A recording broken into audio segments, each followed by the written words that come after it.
Welcome back to another video. In this video, we're going to be reacting to Classical Dragon by two popular guitarists who I think are kind of at the forefront of the guitar scene. And that is Tim Henson and also Marcin, or Marcin, I believe is how you say his name because he's Polish.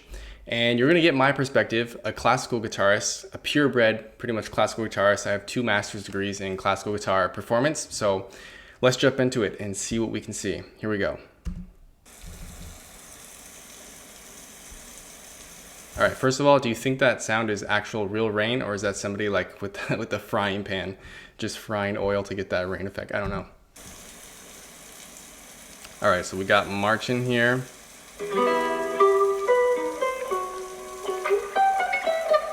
Starting off real simple with his classical guitar skills. If you didn't know, he was originally a classical guitarist. And if you haven't actually seen, there's a video of him absolutely shredding Paganini where he's like probably like 10 years old, maybe younger, I don't know, around the age of 10. Really quick though, you got to see this, because if you haven't seen this, this is a must see. Check this out.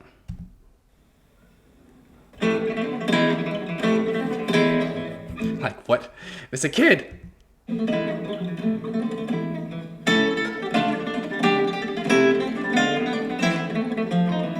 Not only that, but like if you look at the kids in the background, like look at this guy. He's like, oh my gosh, I'm so jealous.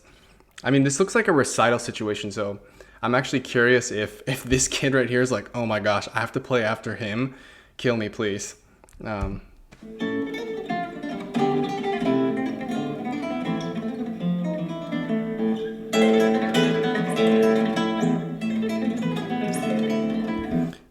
Obviously, though, the kid's like, I mean, should I say the P word, like a prodigy, right? Like at such a young age, he's masterfully playing this piece. Not only that, but at an extremely fast pace too. You don't hear many people play the piece that fast. So it's pretty cool. So I know he's classically trained, and then he kind of switched over, I don't know, at some point to fingerstyle, and he's quite a natural showman. Anyways, let's get back to the video. Whoa, that is sad. Guitar just dying in the water. Dead guitar. Ooh, that is loud.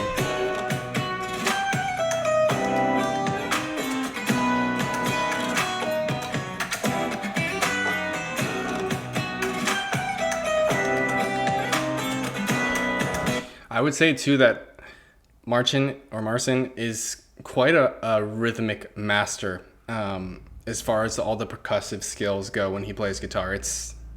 It's incredible how much of like how in the pocket he can be when he plays, because sometimes you'll see like fingerstyle guitarists, I don't know, maybe do a cover of like somebody else who plays fingerstyle, like Andy McGee or maybe Tommy Emmanuel or something like that, and they'll play well, but you can tell that it's like missing something, and maybe it's not like perfectly in the pocket. I don't ever feel like that when I hear Marcin play. It's like perfectly in the pocket, so his rhythm is quite impeccable.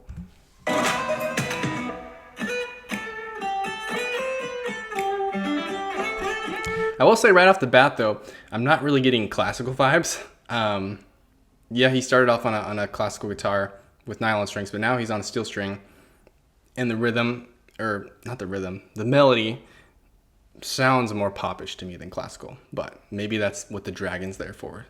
I don't know.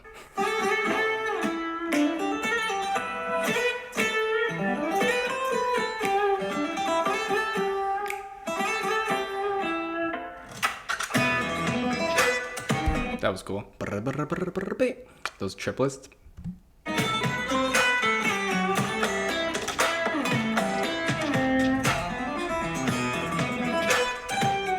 also very much like, coming from the classical world, I can only appreciate in some sense like the showmanship that he has when he plays guitar. I feel like, I don't know, as a classical guitarist, it's not something that you see a lot of classical players do.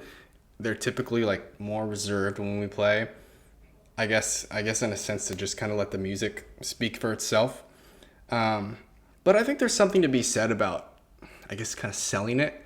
I don't know, maybe people don't like that, but I feel like at the same time, some people prefer that because it's more interesting to watch, that's for sure, right? Like how he's moving and how he's tapping, and he's kind of making it a little bit extra in a way, but in a performance way. I mean, it's a performance, right? So kind of, I guess, why not? I think he's I think it's something that he does quite well, and it works well with his style because it's more. I think it's more engaging for the audience too.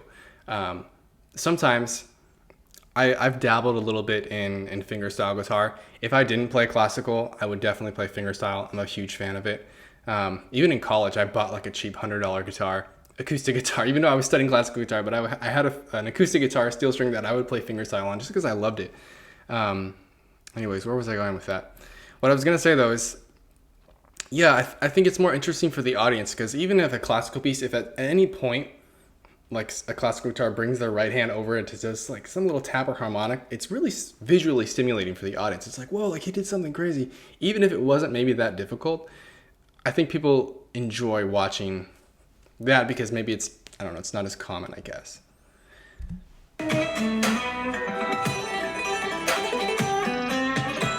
That's some nice tapping. Bing! The strings on top. You gotta love that for extra showmanship, right?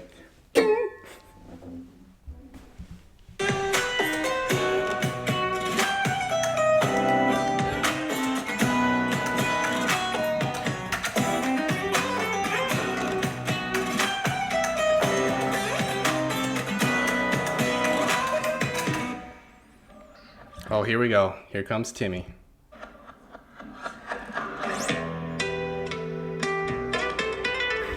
Okay, first off, I gotta say, this is, okay, what I'm about to say is like from a classical perspective and not, this is not to throw hate or anything like that. But the instant you hear him play, his tone is like so thin and like, right? As a classical guitarist, this is exactly how you don't want to sound, okay? I'm not saying his sound is bad because we come from different worlds, basically. But that's the sound that you don't want as a classical guitarist. As a classical guitarist, you want your sound to be like thick and fat and like full-bodied. And even, it's funny, I think Marcin's tone from the acoustic guitar sounded bigger and thicker. And then Tim's guitar was like, right? There's no hate though, because Tim is obviously extremely good at what he does, and I'm sure this is the sound that he wants, right? He can experiment with all the sounds, and it's probably the tone that he's after. So anyways.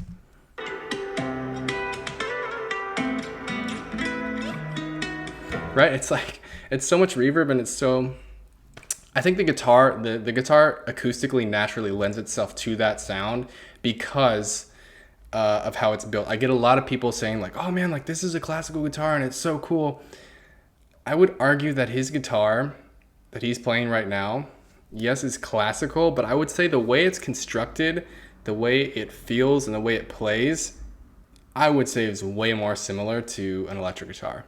I mean, if you just look at it, you can tell the action is super low, kind of has to be low so that he can do all the crazy things that he does. But the body is thin, which means you're going to get a thin tone. If the action's low, you're going to get a thin tone. It's going to be easy to play, but the sound that you produce is going to be, it's another thing on a classical guitar, right? Where the action's typically a little bit higher, the body's thicker, the neck is wider, the sound is deeper, darker, all that stuff.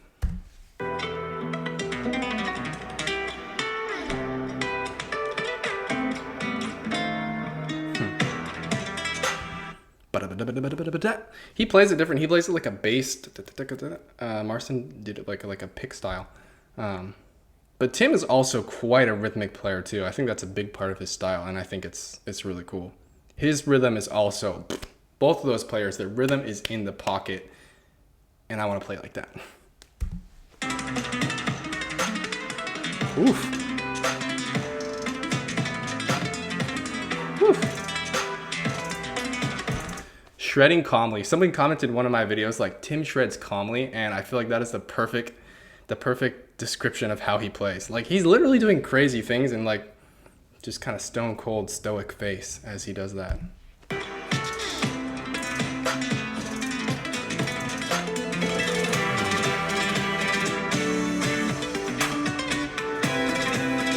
Now here they're doing some rasgueados.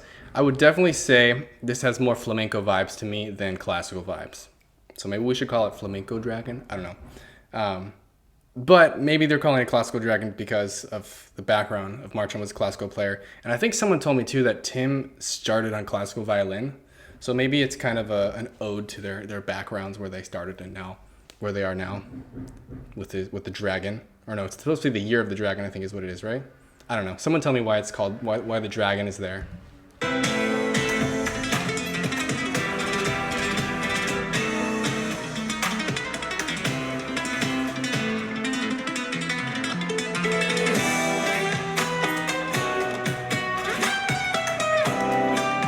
Really catchy melody too. I quite like it.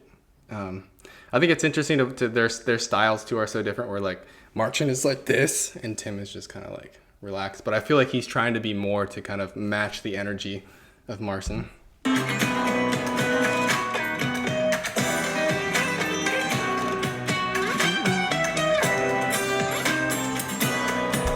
It grooves, doesn't it? This piece grooves. I like it.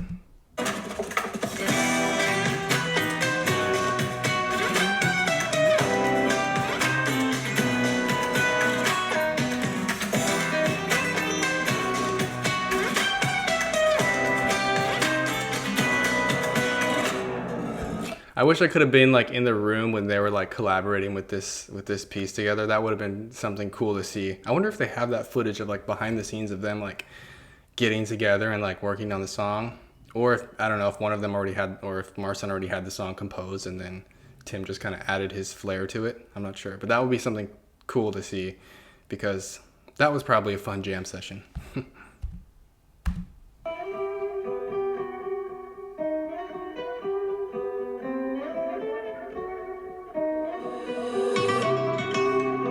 Okay, back to the classical.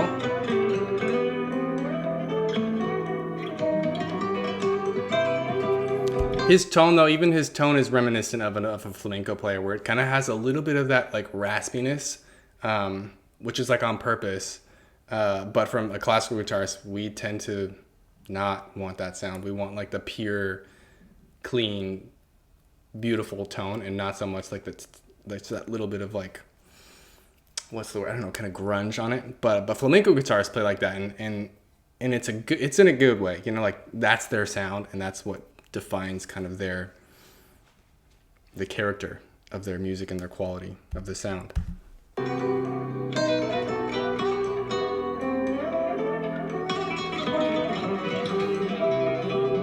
Like, come on, that's flamenco, no? I mean, it's kind of classical, but I would say it's more flamenco for sure. To me, it sounds like if I were to close my eyes and listen to that, I'd be like, oh, that's cool, like flamenco solo.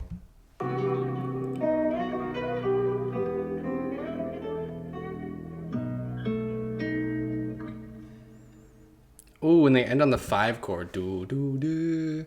You just want to hear like a E minor at the end. Oops, I'm in drop D. There we go. Right, because we ended on B7, and then you got to end on E minor. But they left us hanging. All right. There we have it. My reaction as a classical guitarist to Classical Dragon. Pretty cool piece, though. I'm not going to lie. I like it. I think it's a cool collaboration. So thank you guys for watching this video. Let me know if you have any comments about it, and we'll see you in the next one.